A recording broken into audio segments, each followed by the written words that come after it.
এখানে যিনি বহিষ্কৃত তার কোনো মানে সমর্থন থাকে না, আর দল তার সাথে কেউ যাবে না।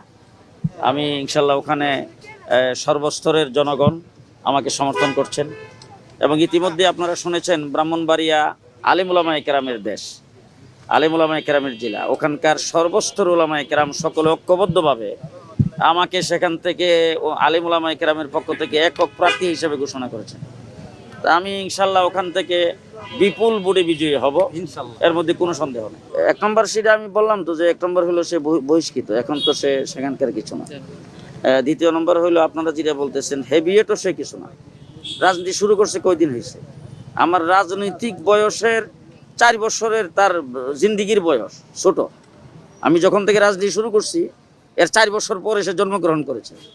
আমি রাজনীতি শুরু করছি 1977-78 থেকে, তার জন্ম হয়েছে 82-তে। হ্যাঁ, তো সুতরাং একটা সেখানে তার কার্যক্রম আছে, কার্যক্রম সে করতেছে। কিছু লোকজন তো বুটে এমনি একটা ব্যালট পেপার একটা মার্কা থাকলে কিছু লোকজন এমনি নশিল মারে, কথা বুঝলেন না?